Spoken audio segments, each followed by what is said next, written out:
11 सितंबर 2001 की सुबह दुनिया हमेशा के लिए बदल गई। 4 यात्री विमान विनाश के हथियार बन गए, गगनचुंबी इमारतें चकनाचूर हो गई और एक पूरा राष्ट्र डर के आगे झुक गया। करीब 3000 मासूम जिंदगियां एक ही सुबह में खत्म हो गई। लेकिन यह हमला अचानक पैदा नहीं हुआ था। यह दशकों से चले आ रहे युद्धों, क्रांतियों, बाहरी हस्तक्षेप और बढ़ते उग्रवाद का परिणाम था।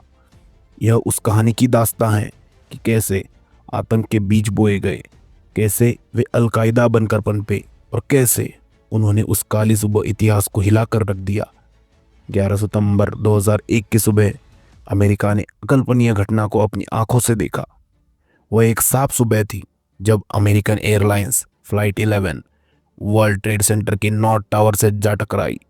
कुछ ही मिनटों बाद यूनाइटेड एयरलाइंस फ्लाइट 175 को लाइव टेलीविजन पर साउथ टावर से टकराते देखा गया। इस भगदड़ के बीच पहले बचाव कर्मी तुरंत हरकत में आ गए।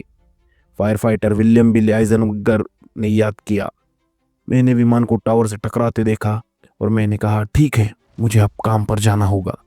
कुछ ही घातक मिनटों में अमेरिका की सुरक्षा की भावना चकनाचूर हो गई। यह है 9/11, जब हुआ था आतंकवाद का जन्म।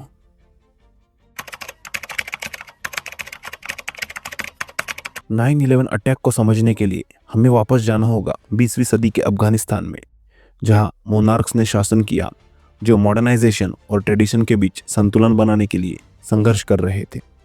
राजा अमानुल्लाह खां, जो 1919 से लेकर 1929 तक राजा थे, उन्होंने 1919 में अफगानिस्तान को ब्रिटिश इन्फ्लुएंस से स्वतंत्र कराया था। टर्की के अतातुर्क से प्रेरित होकर उन्होंने तेज मॉडर्नाइजेशन की कोशिश की, वेस्टर्न ड्रेस, शिक्षा सुधार और महिलाओं के अधिकार लागू किए। लेकिन उनके सुधारों ने ट्राइबल लीडर्स और रिलीजियस कंजर्वेटिव्स को नाराज कर दिया। 1929 तक उन्हें निर्वासन में जाना पड़ा। अमानुल्लाह के बाद अफगानिस्तान अस्थिरता से गुजर रहा था, जब तक मोहम्मद नादिर शाह, जो 1929 में राजा बने, उनके अधीन मोनार्की बहाल नहीं हुई थी। उनके बेटे किंग जहीर शाह, उन्होंने 4 दशकों तक शासन किया, जो कि 1933 से लेकर 1973 तक राजा थे। उनका शासन अपेक्षाकृत रिलेटिवली स्टेबल था। इस दौर में सीमित मॉडर्नाइजेशन और बढ़ता हुआ कोल्ड वॉर इन्फ्लुएंस देखा गया। 1973 में जहीर शाह के चचेरे भाई मोहम्मद दाऊद खान ने उन्हें राजगद्दी से हटा दिया और अफगानिस्तान को एक रिपब्लिक घोषित किया। दाऊद ने सोवियत यूनियन की ओर झुकाव दिखाया, लेकिन 1978 में एक कम्युनिस्ट कू में उनकी हत्या कर दी गई। अप्रैल 1978 में communist people democratic party of Afghanistan, मतलब PDPA, ने सत्ता पर कब्जा कर लिया, जिसे सार रेवोल्यूशन के नाम से जाना गया। उन्होंने रेडिकल रिफॉर्म्स लागू किए, लैंड रिडिस्ट्रीब्यूशन, महिलाओं का अधिकार, लेकिन विरोध को बेरहमी से कुचल दिया। इससे ग्रामीण इलाकों में विद्रोह भड़क उठा।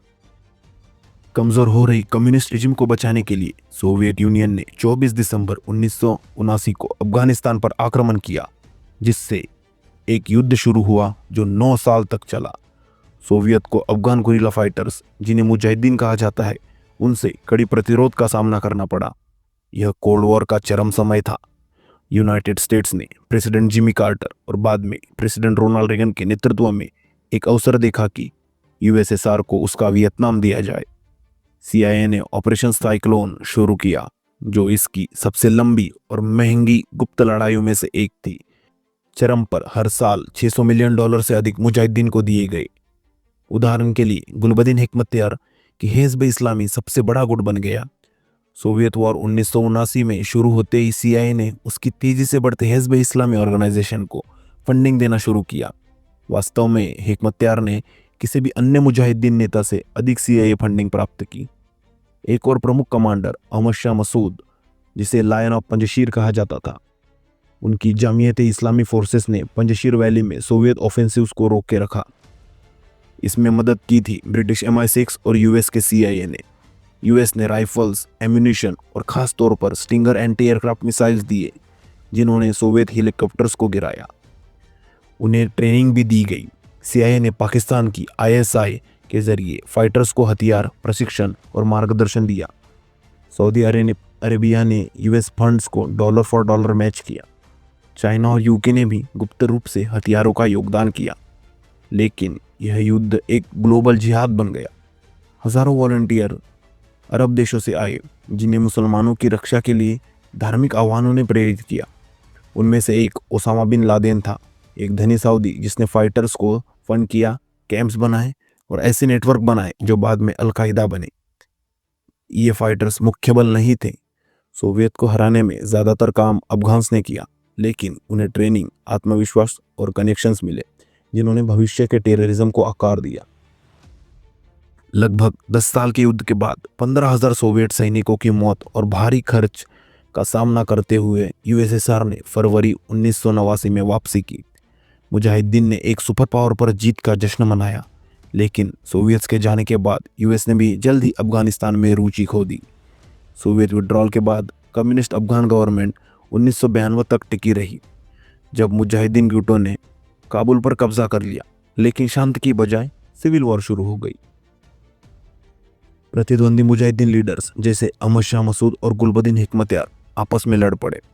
काबुल पर बमबारी हुई और अफगानिस्तान अराजकता में डूब गया।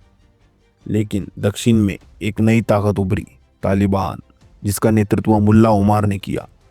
व्यवस्था का वादा करते हुए और सख्त इस्लामिक लॉ लागू करते हुए उन्होंने 1996 में काबुल पर कब्जा कर लिया और पूर्व प्रेसिडेंट नजीबुल्लाह को मार डाला। तालिबान ने जल्द ही अफगानिस्तान के अधिकांश हिस्से पर नियंत्रण कर लिया और ओसामा बिन लादेन तथा उसकी अलकायदा को भी शरण दी।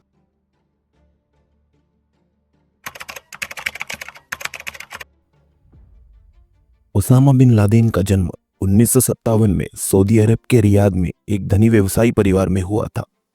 1970 के दशक के अंत में वह कट्टरपंथी मौलवियों के प्रभाव में आकर उग्रवादी बन गया। 1979 में सोवियत आक्रमण के बाद बिन लादेन अफगानिस्तान गया, जहां उसने अब्दुल्ला आज़म और अन्य अरब लड़ाकों से संपर्क किया। 1984 तक वह धन इकट्ठा कर रहा था और अफगान जिहाद के लिए अरब स्वयंसेवकों को भर्ती कर रहा था। उसकी अपनी दौलत और करिश्माई व्यक्तित्व ने उसकी पहचान को मजबूत किया। 1988 में बिन लादेन ने नए संगठन अल-कायदा, जिसका अर्थ है आधार, की स्थापना में मदद की, जो मुजाहिदीन भर्ती की एक सूची पर आधारित था। उस समय तक अल-कायदा भी ढीला ढाला था और खुद को मुख्य रूप से लड़ाकों के नेटवर्क के रूप में देखता था, बिना किसी स्पष्ट एजेंडे के। लेकिन उसका उद्देश्य वैश्विक जिहाद के लिए एक अम्ब्रेला ऑर्गेनाइजेशन बनाना था। जब 1989 में सोवियत अफगानिस्तान से चले गए तो बिन लादेन थोड़े समय के लिए सऊदी अरब लौटा, जहां उसे शुरुआत में एक नायक के रूप में सम्मानित किया गया, लेकिन जल्द ही वह सऊदी शासन से टकरा गया। 1990 के दशक में अल-कायदा की विचारधारा विकसित हुई। बिन लादेन ने घोषणा की कि सऊदी अरब में अमेरिकी सैनिकों की मौजूदगी, यानी गल्फ वॉर के बाद अमेरिका का इजराइल को समर्थन और इराक पर लगाए गए प्रतिबंध, ये सब इस्लाम पर आक्रमण है। 1996 में उसने एक फतवा जारी किया जिसमें अमेरिका पर युद्ध की घोषणा की गई और अमेरिकी सेनाओं से अरब पेनिनसुला छोड़ने की मांग की गई। 1998 तक बिन लादेन ने सार्वजनिक रूप से कहा कि अमेरिका के खिलाफ आतंकवाद की प्रशंसा की जानी चाहिए, क्योंकि यह अन्याय के जवाब में था और उसका उद्देश्य अमेरिका को अपनी नीतियां बदलने के लिए मजबूर करना था, खासकर इजराइल के समर्थन को। इस तरह उसने आम नागरिकों को निशाना बनाने को जायज ठहराया। इसे उसने वेस्टर्न एग्रेशन का बदला बताया। उसके अपने शब्दों में, अमेरिका का अंत निकट है। अमेरिकी ताकत की जड़ उसकी अर्थव्यवस्था है। अगर अर्थव्यवस्था पर हमला हुआ तो वे कब्जे में आ जाएंगे।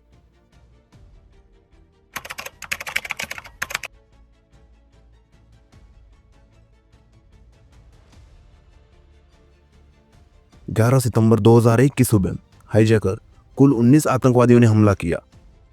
15 सऊदी अरब से, 2 यूएई से, 1 इजिप्ट से और 1 लेबनान से। वे 4 टीमों में बंटकर 4 अमेरिकी विमानों को हाईजैक करने वाले थे। 3 पायलट, मोहम्मद अता, मारवान अल-शेही, जियाद जर्रा, इन तीनों ने अल-कायदा के हैम्बर्ग सेल से प्रशिक्षण लिया था। सभी 19 मिड 2001 तक अमेरिका में प्रवेश कर चुके थे। 11 सितंबर की सुबह यह साजिश तेजी से सामने आने लगी। पहले संकेत चिंताजनक रेडियो प्रसारण थे। फ्लाइट 11 के मुख्य हाईजैकर मोहम्मद अता ने गलती से एयर ट्रैफिक नियंत्रण को संदेश भेज दिया, हमारे पास कुछ विमान हैं, बस चुप रहो, सब ठीक होगा, कोई मत हिलो, सब ठीक होगा। यह संदेश सुनकर नियंत्रक हैरान रह गए और घटनाएं तेजी से बढ़ने लगी। सुबह 8:46 पर अमेरिकन एयरलाइंस फ्लाइट 11 जो बोस्टन से लॉस एंजलिस जा रही थी, उसमें 11 क्रू और 81 यात्री थे। वे वर्ल्ड ट्रेड सेंटर के नॉर्थ टावर की 93 से लेकर 99 मंजिल से टकरा गई। विमान में सवार सभी 92 लोग, जिनमें 5 हाईजैकर्स शामिल थे, तुरंत मारे गए और टावर में सैकड़ों लोग मारे गए। पहले हमले के समय राष्ट्रपति जॉर्ज बुश फ्लोरिडा के एक प्राथमिक विद्यालय में बच्चों के साथ द पेट गोट पढ़ रहे थे। एक सहायक उनके पास आया और कान में कहा, एक बड़ा हादसा हुआ है, फ्लाइट 11 WTC नॉर्थ टावर से टकरा गई। इसे एक दुर्घटना समझा गया, लेकिन न्यूयॉर्क एयरपोर्ट अथॉरिटी के कुछ लोग जानते थे कि यह एक सोचा समझा हमला था। सुबह 9:03 पर यूनाइटेड एयरलाइंस फ्लाइट 175 बोस्टन से लॉस एंजलिस जा रही थी, जिसमें 9 क्रू और 56 यात्री थे। वे साउथ टावर से टकरा गई। यह टक्कर टीवी पर लाइव प्रसारित हुई, जिससे किसी भी शक की गुंजाइश खत्म हो गई कि अमेरिका पर हमला हुआ था। विमान में सवार सभी 65 लोग, जिसमें 5 हाईजैकर शामिल थे, मारे गए। एक सहायक ने राष्ट्रपति बुश के कान में कहा, दूसरा विमान वर्ल्ड ट्रेड सेंटर से टकरा गया है, अमेरिका पर हमला हो रहा है। 7 तनावपूर्ण मिनटों तक राष्ट्रपति अपनी जगह पर बैठे रहे, शांति बनाए रखने की कोशिश करते हुए, जबकि बाहर की दुनिया अराजकता में डूब गई।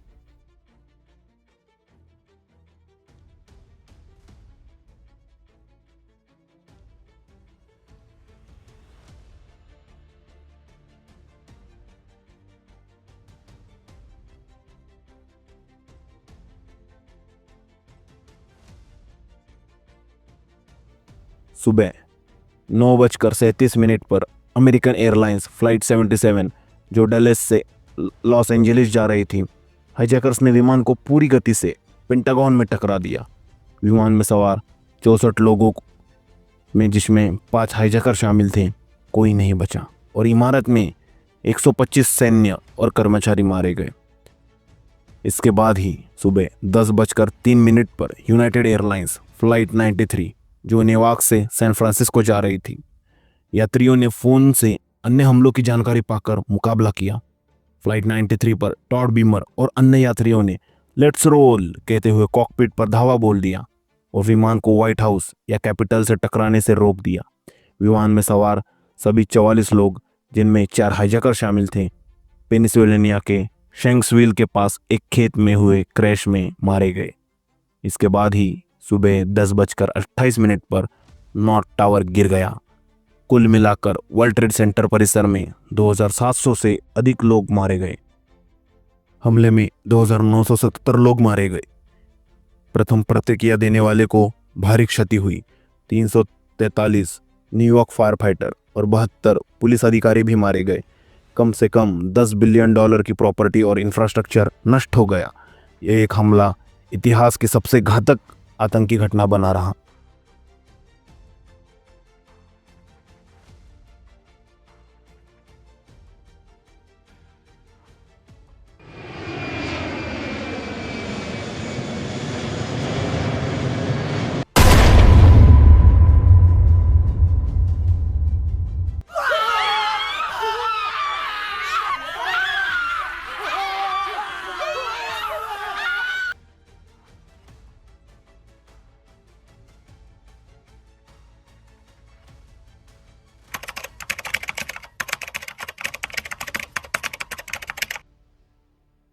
जैसे ही हमले शुरू हुए, राष्ट्रपति बुश को तुरंत एयरफोर्स 1 में ले जाया गया, जो सुरक्षित स्थानों पर गया और फिर वॉशिंगटन लौटा।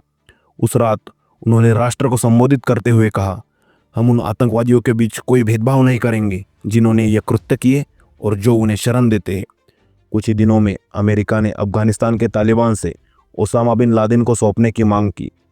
जब तालिबान पीछे हट गया तो 7 अक्टूबर 2001 को ऑपरेशन एंडोरिंग फ्रीडम की शुरुआत हुई, जो अमेरिका के नेतृत्व में अल कायदा और तालिबान को निशाना बनाते हुए अफगानिस्तान पर हमला था। अमेरिका के अंदरूनी राज्यों में भी सुरक्षा और पब्लिक सेंटिमेंट में भारी बदलाव आया। कांग्रेस ने यूएसए पैट्रियट एक्ट पास किया, जिससे निगरानी और हिरासत की शक्तियां काफ़ी बढ़ गई। 9/11 के बाद हफ्तों में कई देशों ने आतंकवाद विरोधी कानूनों को मजबूत किया और अपनी खुफिया एजेंसियों का विस्तार किया। इसके विपरीत लाखों अमेरिकियों ने एकजुटता और स्मरण में रैलियां की। बिन लादेन को जनता का दुश्मन नंबर 1 घोषित किया गया। इतिहास में पहली बार नाटो ने आर्टिकल 5 लागू किया, जिसमें कहा गया है कि एक सदस्य पर हमला सभी पर हमला माना जाएगा। लंदन से लेकर दिल्ली तक के विश्व नेताओं ने हमलों की निंदा की और अमेरिका का साथ दिया। अमेरिकी खुफिया एजेंसियों ने दुनिया भर में अल-कायदा सेल्स पर नज़र रखना और तेज कर दिया। दिसंबर 2001 तक तालिबान को अफगानिस्तान से हटा दिया गया। अल-कायदा के नेता बिखर गए, पर 2011 तक ओसामा बिन लादेन फरार रहा। 17 सितंबर को बुश ने वाशिंगटन की एक मस्जिद में अमेरिकी मुसलमानों को संबोधित करते हुए कहा, आतंक का चेहरा इस्लाम का सच्चा धर्म नहीं है, इस्लाम शांति है। ये आतंकवादी शांति का प्रतिनिधित्व नहीं करते, वे बुराई और युद्ध का प्रतिनिधित्व करते हैं। हालांकि एक और काला परिणाम भी सामने आया। पूरे देश में इस्लामोफोबिया और घृणा अपराधों में उछाल आया। साउदर्न पावर्टी लॉ सेंटर ने 9/11 के बाद के हफ्तों में अरब, दक्षिण एशिया और मुसलमानों के खिलाफ हमले और उत्पीड़न के मामलों को दर्ज किया। FBI के आंकड़े बताते हैं कि अमेरिका में मुस्लिम विरोधी घटनाएं 2000 से लेकर 2001 के बीच 1600% तक बढ़ गई। जैसा कि सांसद इलान ओमर ने कहा, उन टावरों में कई मुसलमान की जान गई, लेकिन बहुतों को अपने ही देश द्वारा अन्यायपूर्ण ढंग से अलग थलग कर दिया गया। समय के साथ इनमें से कुछ प्रतिक्रिया कम हो गई, लेकिन अध्ययनों से पता चला है कि पक्षपात कई वर्षों तक बना रहा। 7 अक्टूबर 2001 को अमेरिका और उसके सहयोगी ने अफगानिस्तान में ऑपरेशन एंड्योरिंग फ्रीडम शुरू किया। कुछ ही हफ्तों में तालिबान की सरकार गिर गई और हमीद करजाई अंतरिम नेता बनी। 2001 के अंत तक 2500 से अधिक नाटो सैनिक अफगानिस्तान में मौजूद थे। 20 मार्च 2003 को अमेरिका ने इराक पर हमला किया, यह दावा करते हुए कि सद्दाम हुसैन के पास जनसंहारक हथियार मतलब वेपन्स ऑफ मास डिस्ट्रक्शन है। अगले 10 वर्षों में 2 लाख से अधिक इराकी और 4500 से अधिक अमेरिकी सैनिक मारे गए। इस युद्ध ने इराक को अस्थिर कर दिया और ISIS के उभरने को बढ़ावा दिया।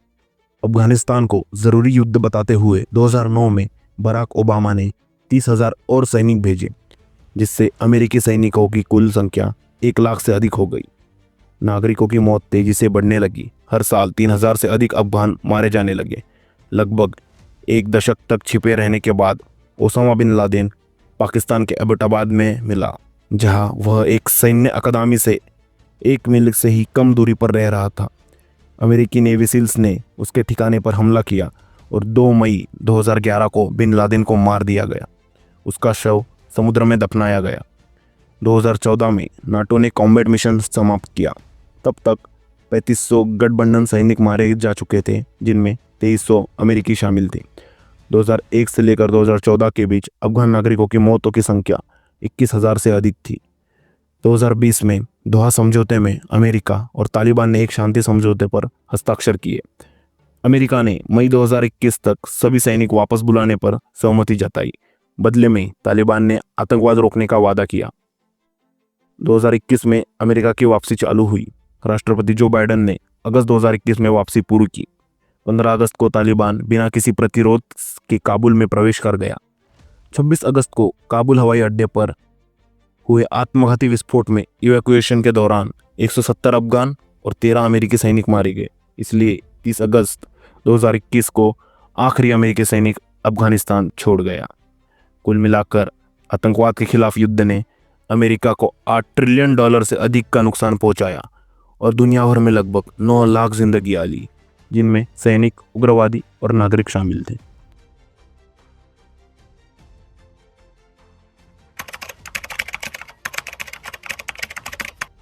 9/11 के 2 दशक से भी अधिक समय बाद दुनिया अब भी आतंकवाद से परेशान है। अल-कायदा भले ही कमज़ोर पड़ गया हो, ISIS ने भले ही अपना इलाका खो दिया हो, लेकिन उनकी विचारधारा आज भी जिंदा है। अकेले आतंकियों, छोटे छोटे गुटों और ऑनलाइन उग्रवाद के जरिए फैल रही है। केवल 2024 में ही ISIS ने दावा किया है कि उन्होंने 22 देशों में जैसे एशिया, अफ्रीका और मध्य पूर्व में 1800 से अधिक लोगों की जान ली। साउथ एशिया अब भी एक सुलगता हुआ मोर्चा बना हुआ है। पाकिस्तान और अफगानिस्तान में आतंकवादी संगठन नए नामों से फिर इकट्ठा हो जाते हैं और सीमा के उस पार भारत उनका मुख्य निशाना बना हुआ है। लेकिन आज के कुछ सबसे घातक खतरे घर के और भी नजदीक मंडरा रहे हैं। दक्षिण एशिया में जहां राष्ट्रवाद, भू राजनीति और टूटी हुई शांति का साया है, आतंकवाद अब भी घातक धार बनाए हुए है। 2025 में भी भारत उग्रवादी संगठनों से गंभीर चुनौतियों का सामना कर रहा है। कुछ देश के भीतर गहराई से जुड़े हुए हैं और कुछ सीमा पार से आ रहे हैं। अभी हाल ही की घटना में मार्च 2025 में कठुआ, जम्मू कश्मीर में भयंकर मुठभेड़ हुई, जिसमें 4 पुलिसकर्मी और 2 आतंकी मारे गए। लेकिन 22 अप्रैल 2025 का पहलगाम हमला पूरे देश को हिला कर गया। इसमें 26 नागरिकों की मौत हुई, जिनमें 25 हिंदू पर्यटक थे। 2008 के बाद से भारत में शांतिप्रिय नागरिकों पर हुए सबसे घातक हमले में से एक। उस मनुष्य दोपहर को बैसरंग घाटी में आतंकवादी AK-47 और M4 कार्बाइन लेकर शांतिपूर्ण और सुंदर घास के मैदान पर टूट पड़े, जो अपनी शांति और टट्टू की सवारी मतलब पोनी राइड के लिए मशहूर था।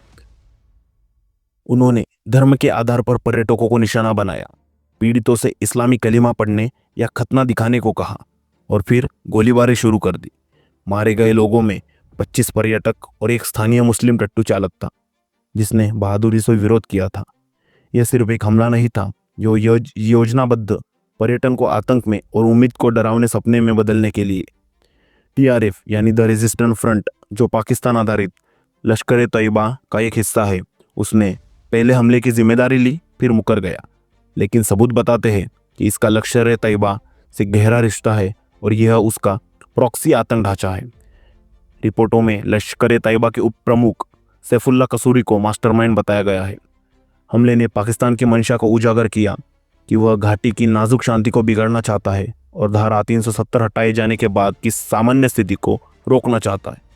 पहलगाम नरसंहार ने भारत में आतंकवाद का बदला हुआ चेहरा दिखाया, जहां अब आसान निशानों, नागरिकों और पर्यटक स्थलों को टारगेट किया जा रहा है। फिर भी भारत का संकल्प और मजबूत हुआ। विभिन्न देशों के नेताओं के समर्थन से भारत की आतंकरोधी रणनीति और भी प्रभावी हुई, जिसमें सैन्य सटीकता, कूटनीतिक गठबंधन, नागरिक मजबूती और न्यायिक जवाबदेही का संयोजन था। 11 सितंबर 2001 को दुनिया ने देखा कि कैसे नफरत हवाई जहाज़ों को हथियार में बदल सकती है और मासूम जिंदगियों को राख में बदल सकती है। लेकिन आतंकवाद यही खत्म नहीं हुआ। न्यूयॉर्क से काबुल तक, लंदन से मुंबई तक, पुलवामा से पहलगाम तक इसकी परछाई अब भी मंडरा रही है। और फिर भी मानवता की कहानी केवल घावों की नहीं, बल्कि दृढ़ता की है। हर वह फायर फाइटर जो जलती हुई इमारतों में कूद पड़ा, हर वह सैनिक जिसने कश्मीर की घाटियों में पहरा दिया, हर वह नागरिक जिसने डर के आगे झुकने से इनकार कर दिया, उन्होंने साबित कर दिया कि आतंक इमारतों को गिरा सकता है, लेकिन इंसानी जज्बे को कभी नहीं। लेकिन एक सवाल अक्सर मेरे मन में उठता है, क्या 9/11 का हमला रोका जा सकता था?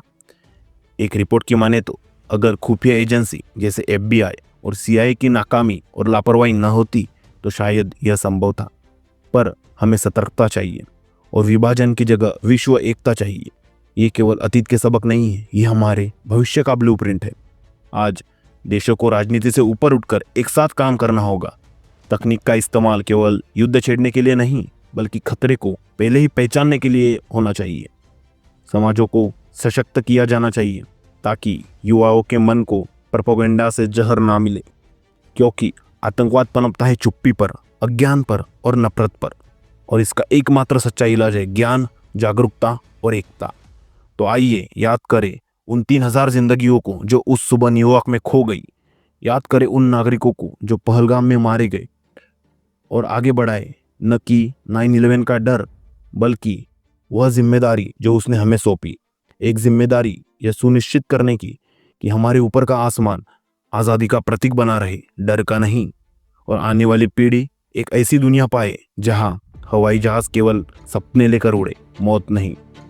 ये केवल एक डॉक्यूमेंट्री का अंत नहीं है, यह एक पुकार है सतर्कता के लिए, शांति के लिए और आशा के लिए।